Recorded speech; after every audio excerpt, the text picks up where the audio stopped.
दिलीप कुमार भारतीय सिनेमा का वो नाम है जिन्हें लोग आज भी ट्रेजेडी किंग के नाम से याद करते हैं।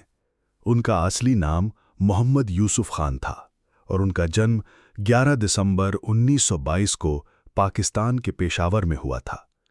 उनके परिवार का कारोबार फलों का था और बचपन में ही उनका जीवन संघर्ष और सादगी से जुड़ा रहा। जब वो छोटे थे, उनका परिवार मुंबई आ गया और यहाँ से उनकी जिंदगी ने नया मोड़ लिया।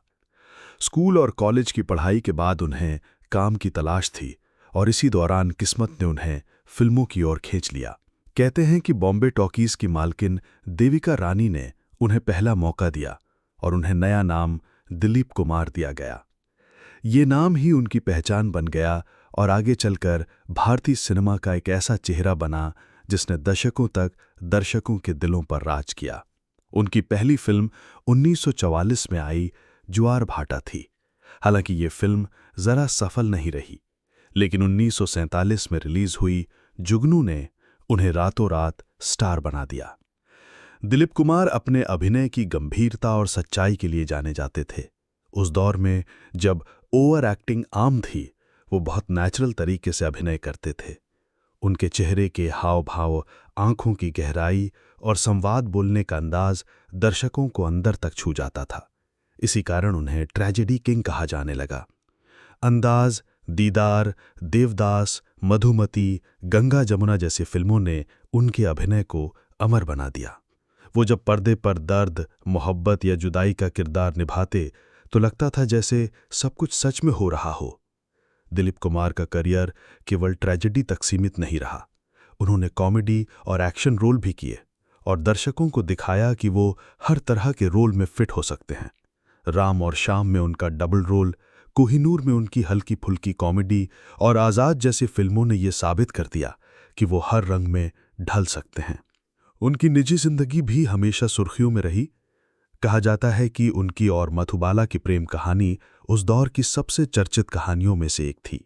दोनों एक दूसरे को बहुत चाहते थे, लेकिन हालात और पारिवारिक कारणों की वजह से ये रिश्ता आगे नहीं बढ़ सका। इसके बाद उन्होंने सायरा बानो से शादी की, जो खुद भी एक मशहूर अदाकारा थीं। दिलीप कुमार और सायरा बानो की जोड़ी हमेशा से फिल्म इंडस्ट्री की सबसे खूबसूरत जोड़ियों में गिनी जाती है। सायरा बानो ने हमेशा उनके साथ हर मुश्किल वक्त में खड़े रहकर उनका साथ दिया। दिलीप कुमार का फिल्मी सफर 5 दशकों से ज्यादा चला।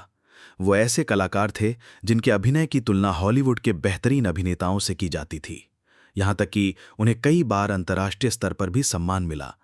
भारत सरकार ने उन्हें पद्म भूषण, पद्म विभूषण और दादा साहेब फाल्के अवार्ड जैसे बड़े सम्मानों से नवाजा।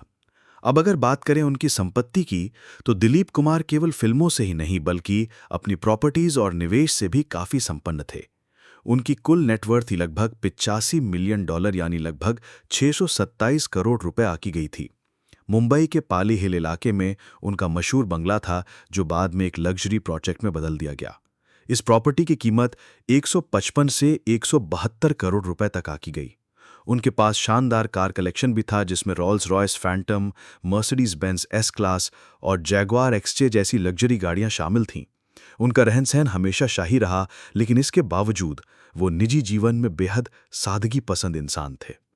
दिलीप कुमार को अपने करियर में कई बार मुश्किलों का सामना भी करना पड़ा। कई बार उनकी फिल्में फ्लॉप हुईं, कई बार उन्हें मानसिक तनाव और स्वास्थ्य संबंधी परेशानियों ने भी घेरा। कहा जाता है कि ट्रेजेडी रोल लगातार करने से वो डिप्रेशन का शिकार भी हुए और डॉक्टरों ने उन्हें सलाह दी कि हल्के फुल्के किरदार करें। इसके बाद उन्होंने कोहिनूर और राम और श्याम जैसी फिल्मों में हल्के और मज़ेदार रोल किए, जिससे दर्शकों को बहुत पसंद आए। उनके फिल्मों का असर केवल भारत में ही नहीं बल्कि पाकिस्तान, बांग्लादेश, नेपाल और मिडिल ईस्ट तक फैला। वो उस दौर के ऐसे अभिनेता थे जिन्हें देखकर कई लोग हिंदी सीखते थे। उनकी आवाज़, उनके डायलॉग और उनका अंदाज आज भी फिल्म स्कूलों में सिखाया जाता है। उनकी आखिरी फिल्मों में क्रांति, शक्ति, सौदागर और किला जैसी फिल्में शामिल थीं। शक्ति में उन्होंने अमिताभ बच्चन के पिता का किरदार निभाया और ये फिल्म आज भी पिता पुत्र के रिश्ते को लेकर सबसे बेहतरीन फिल्मों में गिनी जाती है। दिलीप कुमार का जीवन केवल एक अभिनेता का जीवन नहीं था, बल्कि वो भारतीय सिनेमा की पूरी एक विरासत थे। उन्होंने ये साबित किया कि सिनेमा केवल मनोरंजन का माध्यम नहीं बल्कि समाज को आईना दिखाने और भावनाओं को जीने का जरिया है।